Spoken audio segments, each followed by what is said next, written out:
We've spent several weeks now reading fiction and watching films about futures that feel both impossibly far away and uncomfortably close. We've explored Gibson's sprawl, tracked replicants across a rain-soaked Los Angeles, followed Major Kusanagi's existential crisis through the bleak alleys of a cyberpunk Tokyo. We've asked whether the boundaries between human and machine are as stable as humanists want us to believe. Now I want to ask you to do something different. What if you stopped looking for cyberpunk in the fiction and started looking for it outside your window? Amazon warehouse workers have their every movement tracked by algorithms that can predict when they'll need a bathroom break.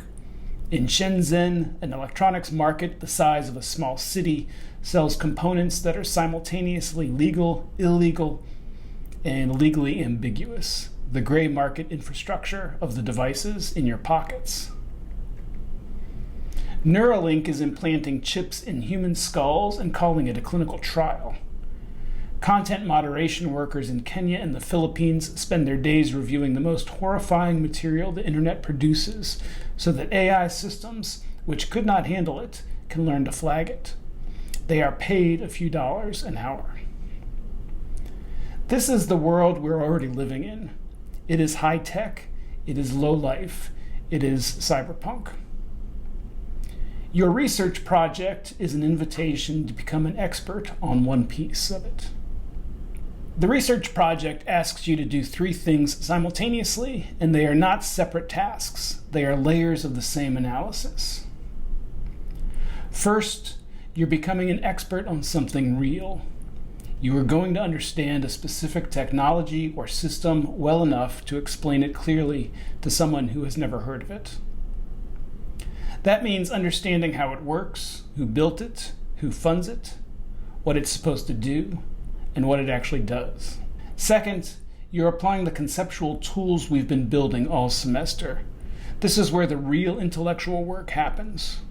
When Sylvia Wynter argues that man is a script that can be rewritten, she's not just talking about science fiction.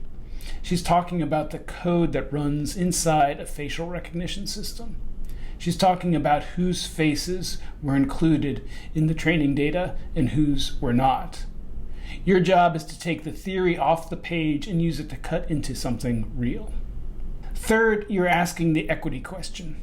Every technology we've looked at in this course, every one was built by someone, funded by someone, deployed for some reason, and its benefits and costs were not distributed equally. Who benefits from this technology? Who is harmed by it? Whose knowledge shaped its design and whose was excluded? These are not questions you ask after the analysis is done. They are the analysis. The assignment sheet calls these three analytical components, and they map directly onto our three major theoretical frameworks: posthumanism, post-colonial and decolonial critique, and global equity. By the time you're done, you'll have demonstrated that you can use these frameworks not just to read fiction, but to read the world.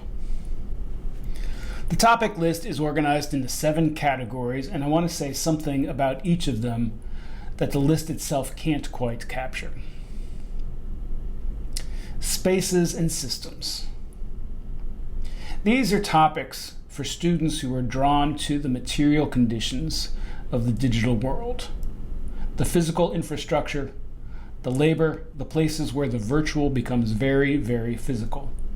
If you're the kind of person who wants to know what it actually looks like inside an Amazon warehouse at 2 a.m., or the environmental footprint of a single Google search is, these are your topics. Speculative technologies and emerging fields. These topics exist at the edge of what is currently possible. CRISPR, brain-computer interfaces, artificial wombs.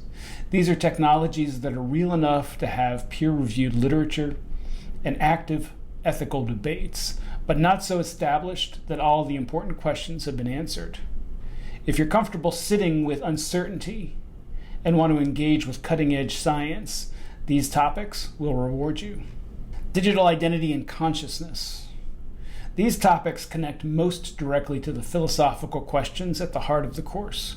questions about consciousness, selfhood, and what it means to be a person in a world of digital twins and companion AIs.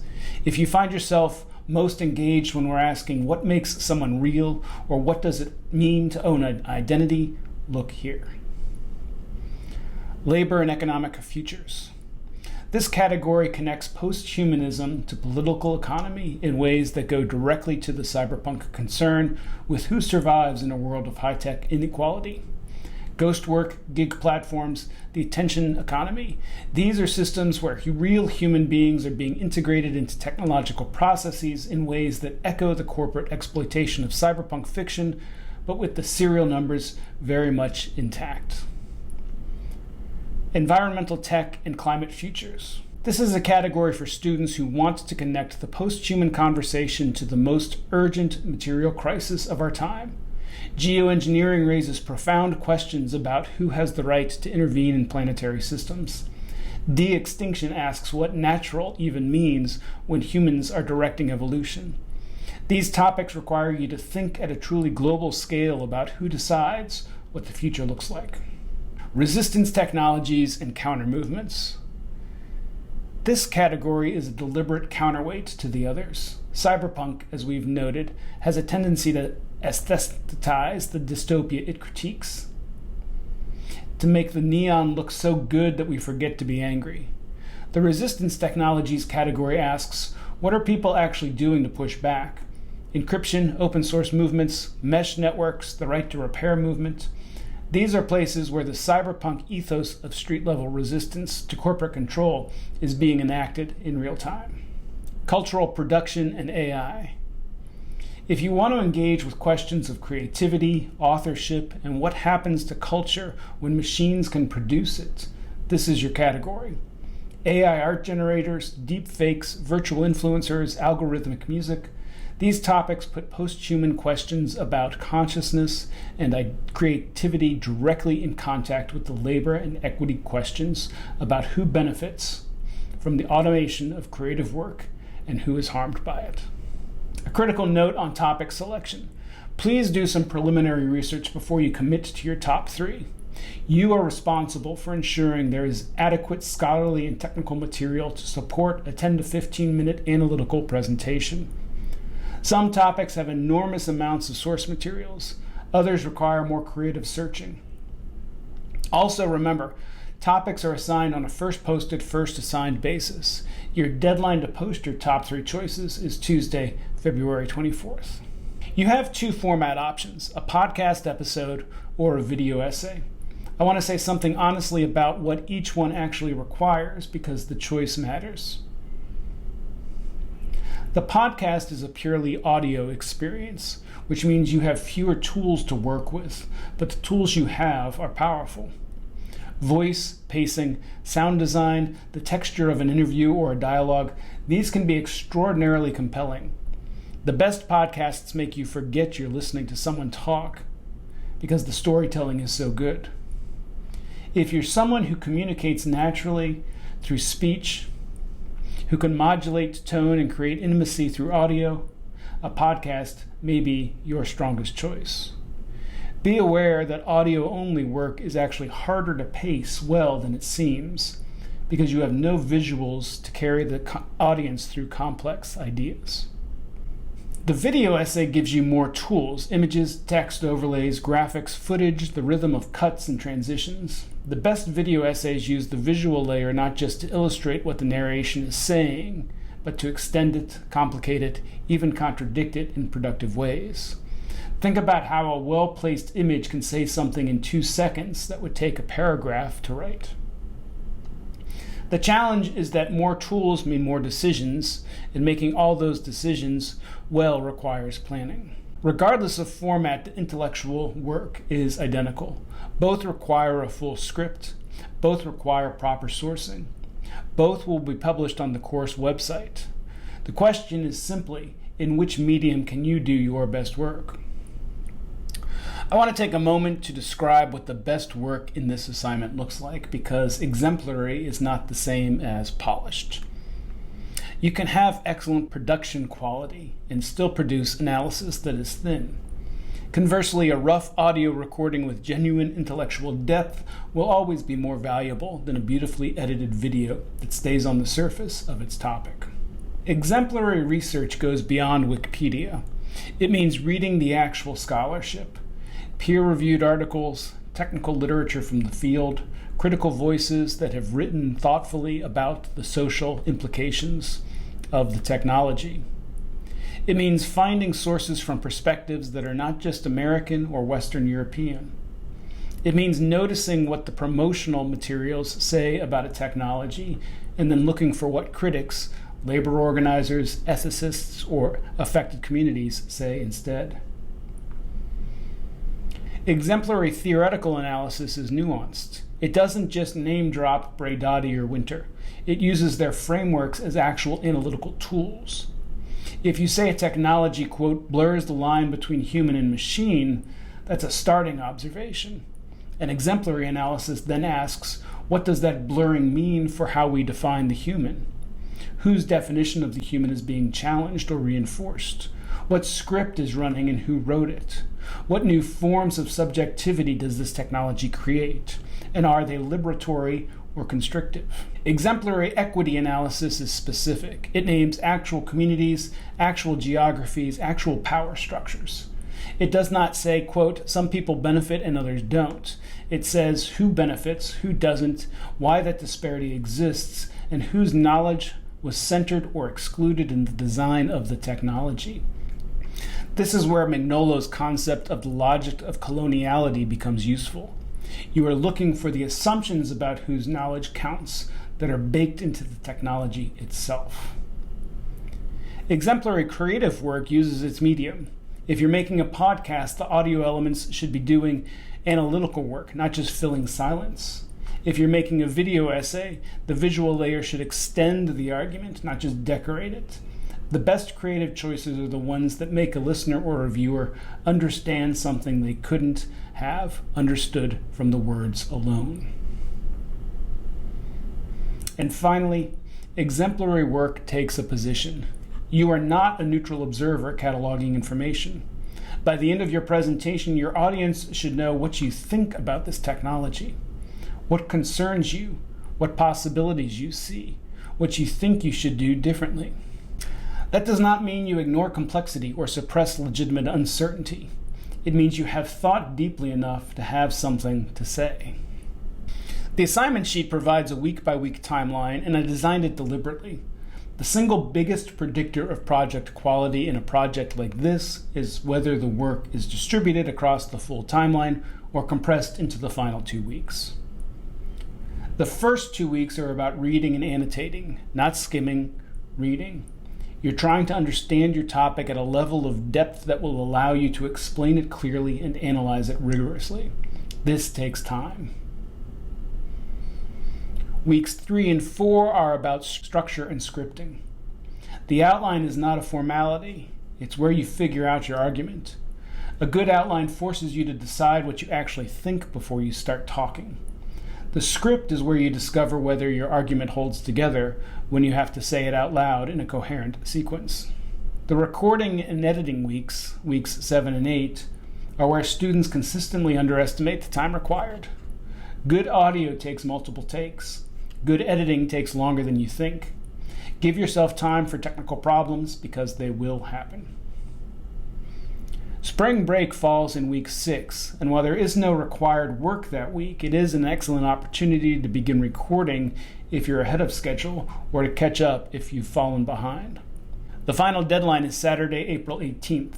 That is a real deadline, not a suggestion. I want to close with something that I think matters a great deal about this assignment. Your final project will be published on the course website, just as your blog posts have been, which means it will be publicly available. It is not just an exercise for my eyes. That is not a reason to be intimidated. It's a reason to take your work seriously in different ways. When we talk about making knowledge public, we're talking about the democratic function of education. The idea that rigorous critical analysis should not be locked up in academic journals that only specialists can access. Journalists do this.